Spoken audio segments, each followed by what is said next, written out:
그 변호사님한테 연락이 왔다는 거예요. 가족한테. 지금 나한테 몇 천만 원을 입금해라.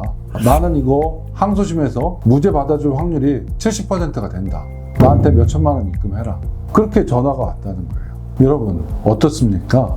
저는 변호사를 하고 있지만 이런 얘기를 들으면 너무 답답해요. 이거는 한편으로는 어떤 특별한 사정이 있을 수는 있겠지만 구속이라는 아주 절박한 상황 앞에서 변호사가 의뢰인한테 희망을 주면서 자기한테 선임을 유도하기 위해서 뭔가 결과를 장담하는 그런 어떤 호객 행위를 한 게 아닌가 싶어요.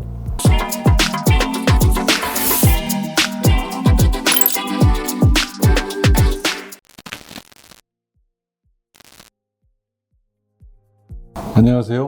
성범죄 해결사 민경철 변호사입니다. 오늘은 저를 찾아오신 분 얘기를 하나 해드릴게요. 친척분 일로 저를 찾아오신 분이에요. 사안 자체는 직장 내에서 본인이 혼자 운영하는 대표이신 분이 그 직원분 하나하고 같이 술을 먹다가 강간을 하려 했느냐 안 했느냐 이 부분이 문제가 돼서 피해자는 강간을 당하려고 했다라고 주장을 하고 있고 가해자는 난 그런 적이 없다. 그냥 술 먹고 같이 춤췄을 뿐이다.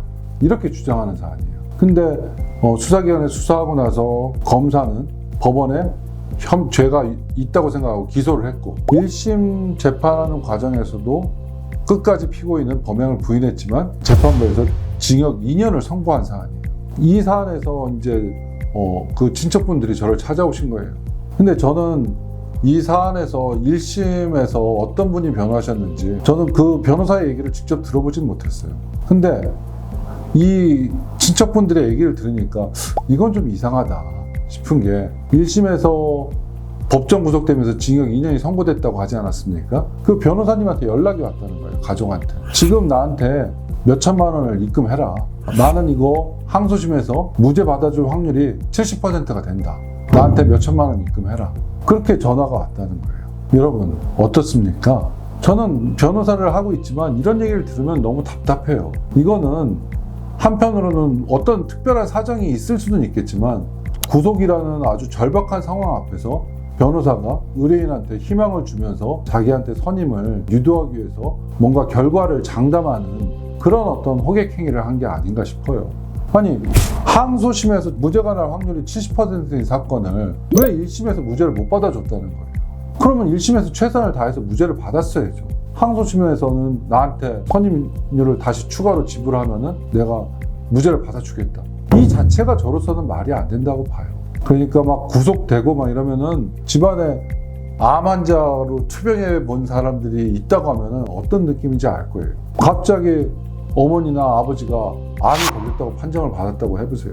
그러면은 정상적인 판단을 하기가 어려워요. 서울대학병원 갔더니 이건 이미 늦었다. 수술하기 늦었다. 이러지 않나. 한방병원 갔는데도 한방병원에서도 더 방법이 없다. 그러면은 전국에 있는 이거 먹고 암 낫다는 사람을 찾게 돼요. 근데 그게 반드시 그 사람한테 효과적으로 작용하는지는 알 수가 없는 거거든요. 하지만 거의 사형 선고나 다름없는 그런 어떤 진단을 받은 사람은 희망을 갖고 싶은 거예요. 희망을. 그러니까 이거 먹고 낫다고 하는 사람을 찾을 수밖에 없는 거고 그걸 사는데 돈을 아끼지 않게 되는 거잖아요. 비슷한 상황을 이용해서 유죄가 날지 무죄가 날지 그걸 어떻게 알아요? 근데 제가 들어보니까 그 사람이 억울할 수는 있지만 이게 반드시 유리하지는 않더라고요. 억울한 거하고 유리하고 불리한 거는 완전히 달라요. 내가 범죄를 안 했을 수도 있어요. 하지만 굉장히 불리한 상황이 있을 수도 있어요. 왜? 증거가 그렇게 말을 하니까. 5명에서 다 위증을 하고 있는 상황이라고 생각을 해보세요. 내 주장과 다르게. 그거 내가 어떻게 반박할 수 있겠어요? 그런 상황이 바로 억울하지만 불리한 상황이에요. 불리한 상황을 어떻게 개선할지에 대한 방도가 있어야 되는데 안타깝게도 의뢰인이 가져온 상황은 억울할 수는 있겠지만 그 불리한 상황을 유리한 상황으로 바꿀 수 있는 방법이 많이 없겠더라고요. 그럼에도 불구하고 1심을 했던 변호인이 거액을 요구하면서 저한테 사건을 맡기라? 저는 이건 반칙이라고 봐요. 그런 면에서 결과를 너무 호언장담하는 변호사들은 신뢰성이 많이 오히려 떨어지는 거라고 봐요. 게다가 담당 어떤 수사관이나 재판부 검사와의 친분을 과시하는 그런 변호사. 그 다음에 막 과도한 성공보수. 이거 이기면은 1억 원 달라. 뭐 이렇게 과도한 성공보수를 요구하는 변호사. 목표나 전략을 전혀 제시하지 않고 나만 믿고 따라오라고 하는 변호사. 그 다음에 이 사건은 이런 상황이기 때문에 어떤 나쁜 결과가 나올 수 있는 리스크를 고지하지 않는 변호사. 이런 변호사들은 제가 볼 때는 한번 선임 여부를 좀 신중하게 생각해 보시는 게 좀 맞을 것 같아요. 희망만 주고 결과는 어찌 나오든 자기는 I don't care? 이거는 아니라는 거죠. 얼마나 많은 사람들이 그것 때문에 실망하고 변호사를 신뢰하지 못하고 변호사를 약간 사기꾼 취급하는 그런 풍조가 생기게 됐겠어요. 아무리 경쟁이 격화된다 하더라도 할 수 없는, 희망과 목표는 다른 거예요. 목표는 어렵지만 달성이 가능하기 때문에 목표인 거예요. 하지만 달성 가능성이 없는 건 단순한 희망에 불과한 거예요.